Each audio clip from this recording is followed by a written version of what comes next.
আজি বিশ্ব নদী দিৱস উপলক্ষে আমাৰ গোটেই অঞ্চলটোৰ বিভিন্ন সংগঠনৰ পৰা ৰুক্মিণী গাঁও নগৰ কৃত্ৰিম বানপানীৰ এই সমস্যা সমাধানৰ কাৰণে ইয়াতে আহি আমি যোগ দিছোঁ।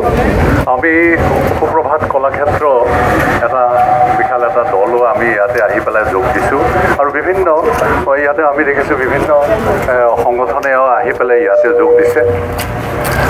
আটাইতকৈ ডাঙৰ কথাটো হ'ল যে এখন ঠাইক যিকোনো এজন মানুহে ঠাইখনক যেতিয়া প্ৰত্যক্ষ কৰে, ঠাইখনৰ ভিতৰত যেতিয়া তেওঁ মানে খোজকাঢ়ি হওক যিকোনো কাৰণতে হওক তেওঁ যেতিয়া ঠাইখনত আহি উপস্থিত হয়, সেই মানুহজনে সেই ঠাইখনক দেখি পেলাই তাৰে বসবাস কৰা মানুহখিনিৰ স্বভাৱ চৰিত্ৰ আৰু তেওঁলোকৰ মানসিকতাক উপলব্ধি কৰিবলৈ সক্ষম হয়। এইটো বৰ মানে দুখজনক কথা যে আমি এখন নদীৰ আৱৰ্জনামুক্ত হওক আৰু ভৰলু বচাওক, বাহিনী নৈখন খনন কৰক ইত্যাদি বিভিন্ন মানে কথা লৈ পেলাই বিভিন্ন সমস্যাক লৈ পেলাই এখন নদীক লৈ পেলাই আমি ইয়াতে সমবেত হৈছোঁ। ভাবি আচৰিত লাগে যে আমি গোটেই দেশখনৰ এই ৰাজ্যখনৰ গোটেই আমোলাতান্ত্ৰিক গোটেই ৰাজনৈতিক নেতাবিলাক আৰু আমাৰ বিশিষ্ট বৰেণ্য ব্যক্তিসকলৰে এই বাসভূমি হ'ল গুৱাহাটী। গোটেই অসমখনৰ যদি আমি চাওঁ যাতে গোটেই বুদ্ধিজীৱীখিনি সাহিত্য সংস্কৃতি শিল্পী প্ৰতিটো ক্ষেত্ৰত একদম উজ্জ্বল ব্যক্তিত্বসকলৰ বসবাস স্থান হ'ল গুৱাহাটী। বিভিন্ন ধৰণৰ বিভিন্ন ক্ষেত্ৰত কাম কৰি থকা মানুহসকলে আহি পেলাই আমি গুৱাহাটীত বসবাস কৰোঁ। যে আমি কি কৰিলোঁ আচলতে, আমাৰ বুকুৰ মাজেৰে এটা নদী বৈ আছিলে ভৰলু। কি হ'ল ভৰলু? কি কৰিলোঁ? এই ভৰলুখনৰ কোনো দোষ নাছিল। আজি ভৰলুৰ বুকুৰ মাজত যিটো হাহাকাৰ, এটা যে এই যে মানুহবিলাকে যে মানে অৱহেলা কৰে, অপমান কৰে এটা নদীটোক অপমান কৰে, অৱহেলা কৰে, ঘিণ কৰে। যিকোনো এজন মানুহে যদি কয় যে ভাই অলপ নামি পেলাই অকণমান এচুল পানী লৈ আহকচোন, মই ভাবোঁ যে ইয়াতে এজনো মানুহ নাই যে সেই নদীখনৰ পানী এচুল আনি পেলাই এনেকৈ শুহি চাব নাইবা পানীখিনিক উপভোগ কৰিব ইয়াত শুদ্ধ পানী বুলি পেলাই। কি কৰিলোঁ আমি? ইয়াক আটাইতকৈ দুৰ্গন্ধময় এটা পৰিৱেশত আমি নদীখনক আমি ডুবাই লৈ গৈ আছোঁ, উদ্ধাৰ কৰিব পৰা নাই। কিন্তু মই নাভাবোঁ যে চৰকাৰে চব হ'ব।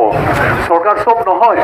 আমি আমাৰ নাগৰিকসকলে ইয়াৰে বাসিন্দাসকলৰ আটাইতকৈ বেছি দায়বদ্ধতা আছে।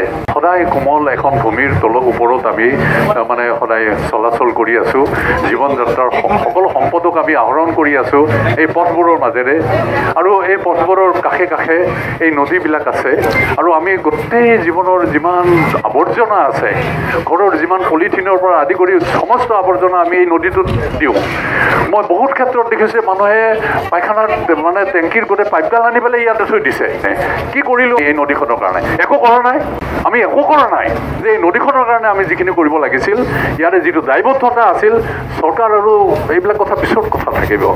চৰকাৰে কি কৰিব কি নকৰিব এইটো পিছত। কিন্তু আটাইতকৈ ডাঙৰ কথা যে আমি মানুহবিলাকে আটাইতকৈ বেছি সজাগ হ'ব লাগিব। মানুহবিলাকে আচলতে নিজৰ দায়বদ্ধতা বুজিব লাগিব। আমি কিমান পাৰোঁ এই পলিথিন মুক্ত, এই আৱৰ্জনা মুক্ত আৰু এই গোটেই এটা এই দুৰ্গন্ধটো শুনি পেলাই আমি বেলেগৰ কথা নকওঁ। আমাৰ ল'ৰা ছোৱালীখিনি লৈ যেতিয়া আমি স্কুললৈ লৈ যাব, আমিতো অভ্যস্ত হৈ গৈছোঁ। আমাৰ ল'ৰা ছোৱালীবিলাকে অভ্যস্ত হোৱা নাই।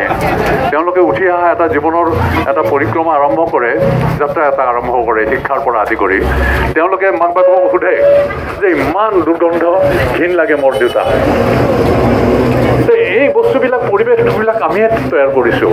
গতিকে মই ভাবোঁ যে চৰকাৰৰ লগত চৰকাৰে মূল গোটেই সমস্যাৰ সমাধানৰ মূল আধাৰটো কিন্তু গোটেই চৰকাৰৰ হাততে আছে, শক্তিটো।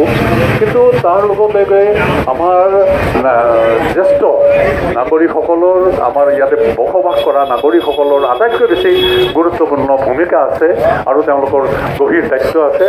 মই ভাবোঁ যে আমাৰ ব্যক্তিগতভাৱে আমাৰ মানে সেই দায়বদ্ধতাটোক আমি উপলব্ধি কৰিব লাগিব আৰু তাৰ কাৰণে যিখিনি আমাৰ কৰণীয় যিখিনি কৰ্ম সেই কৰ্মখিনিক আমি এই নদীখনক মুক্ত কৰাৰ কাৰণে আমি সংকল্প ল'ব লাগিব যে আজিৰ পৰা কোনো পলিথিন নাইবা এনেকুৱা আৱৰ্জনা বোলা যিখিনি দুৰ্গন্ধময় যিখিনি আৱৰ্জনা বোকাই মাটিয়ে এই বস্তুবিলাকক যাতে আমি কলুষিত নকৰোঁ এই নদীটো বব দিয়ক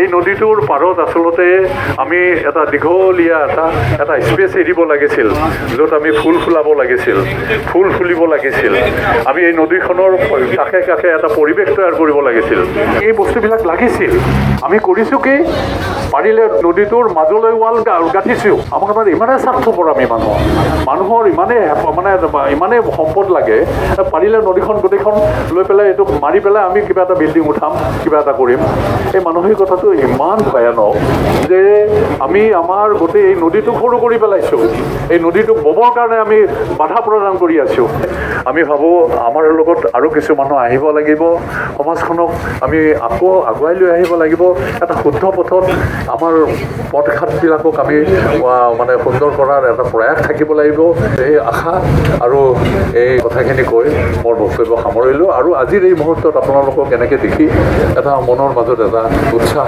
আৰু এটা আশাবাদ আহি যায়